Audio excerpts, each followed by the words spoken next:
घाटों में रहकर भगवत भजन कर रही है। और मंदार जो स्वयं धौम्य ऋषि के पुत्र हैं, वो साधारण नहीं है। धौम्य ऋषि का पुत्र मंदार, वो आंकड़ा साधारण नहीं है। वो आंकड़े की जड़, वो आंकड़े का पुष्प साधारण नहीं। मंदार का पुष्प साधारण नहीं। शिव भक्ति के अंदर ली शिव। महाराज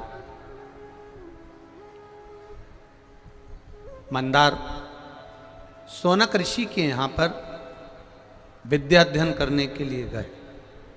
अब धौम्य ऋषि के पुत्र जब विद्या अध्ययन करने के लिए शौनक बाबा के यहां जाते हैं, शौनक ऋषि के यहां पहुंचते हैं, तो एक बार भुषुंडी ऋषि, अब भुषुंडी ऋषि जो किसी देवता को नहीं मानते, कहीं नहीं जाते, केवल एक जगह पर ही आराधना में लगे रहते हैं, और वो श्री गणेश जी महाराज की आराधना करते। केवल गणेश जी की आराधना करते, बाकी के कहीं नहीं जाते वो भुषुंडी ऋषि। अब भुषुंडी ऋषि जो गणेश जी की आराधना में लगे रहते, समय बीतता गया।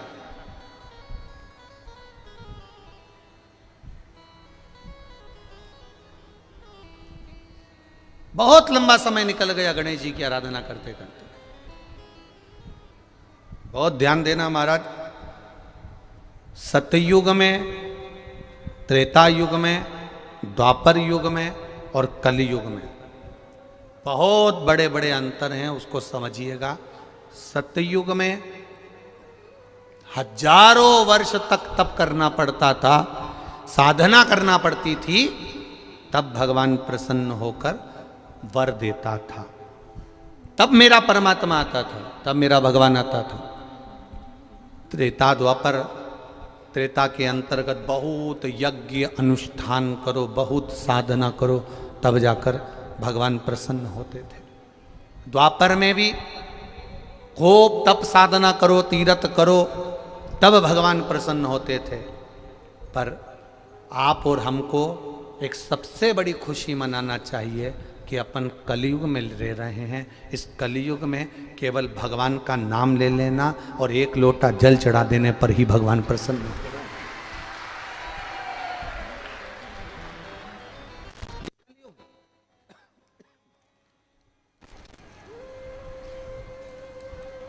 अब ना तो सियोर वाला महाराज से इतना तप साधना हो, ना तुमसे हो। तुम तो भी कर लो, हमसे तो नहीं हो।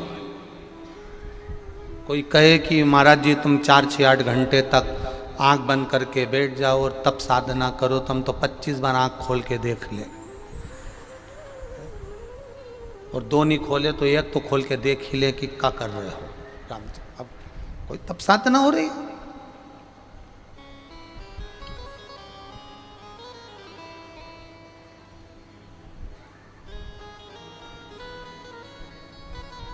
अब एक व्यक्ति को एक साधना कक्ष में बिठा दिया और बहुत सारे साधना वाले खड़े हुए थे, बहुत सारे अच्छे। उन्होंने इसके माथे पर एक बिंदु ऐसा हिलने वाला लटकाया और सीधा, अब आंख बंद करो, धीरे धीरे देखो तुम कहाँ हो, ध्यान लगाओ तुम कहाँ हो। अब तुम बहुत दूर पहुंच चुके हो। अब आँख खोलो, बताओ क्या देखा? कुछ नहीं, पटना देखा। अब विचार, हम क्या देख रहे हैं? हमारी साधना क्या है? पीछे की आवाज बढ़ाइए। हमारी तप साधना क्या है? हमारी तप साधना का बल क्या है? हमारी भक्ति क्या है?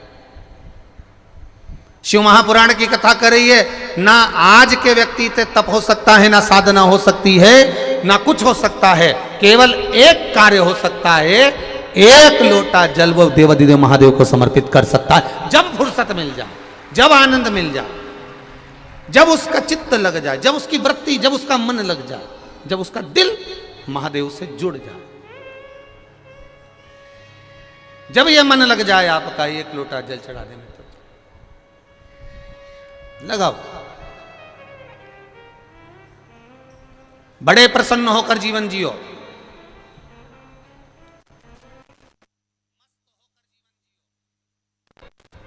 और जितनी मस्ती में जीवन जी सकते हो, जितनी खुशियों में जीवन जी सकते हो, उतना जियो। मस्त होकर जीवन जियो। क्योंकि सीरियस तो आदमी हॉस्पिटल में भी पड़ा रहता है। हॉस्पिटल में कोई मस्त नहीं पड़ा रहता, खुश होकर नहीं पड़ा रहता। मस्त होकर जीवन जियो। आज भुषुंडी ऋषि आए, और भुषुंडी ऋषि जैसे ही आए गणेश जी की आराधना में लीन है, भगवान की भक्ति में लीन है, कोई मतलब नहीं किसी से। अपनी आराधना, अपना तप, अपनी साधना और उसका बल, इसके सिवा कुछ नहीं जानते भुषुंडी बाबा। भुषुंडी जी ने कुछ नहीं, कुछ नहीं। ऐसी तप साधना, ऐसी तप साधना श्री गणेश जी महाराज की करी। गणेश जी प्रसन्न हो गए। और उनके प्रसन्न करने के लिए भुषुंडी बाबा के ऊपर गणेश जी यूं ही नहीं प्रसन्न हुए। भगवान देवादिदेव महादेव ने स्वयं ने भुषुंडी बाबा के लिए, भुषुंडी ऋषि के लिए देवादिदेव महादेव ने गणेश जी से कहा कि ये भुषुंडी ऋषि के पास जाओ, इतने सालों से तप कर रहे हैं, आराधना कर रहे हैं, कोई तो वर दो उनको। जाओ तप साधना के लिए, उनको प्रसन्न होकर वर दीजिए। भुषुंडी बाबा के पास में, भुषुंडी ऋषि के पास में श्री गणेश जी महाराज पहुंच गए। और गणेश जी महाराज ने भुषुंडी ऋषि को देखकर तुरंत कहा, आपको क्या वर दूं मैं, क्या दूं? एक बात याद रखिएगा, सतयुग में भगवान प्रसन्न होकर, प्रकट होकर कहते थे तुम्हें क्या दिया जाए। त्रेता में भगवान प्रसन्न होकर, प्रकट होकर कहते थे तुमको क्या दिया जाए। द्वापर में भगवान प्रसन्न होकर, प्रकट होकर कहते थे तुम्हें क्या दिया जाए। केवल कलयुग ऐसा है जिसमें हम जो कामना कर कर बैठते हैं, स्मरण कर कर बैठते हैं, मेरा महादेव वो कामना बिना बोले ही प्रदान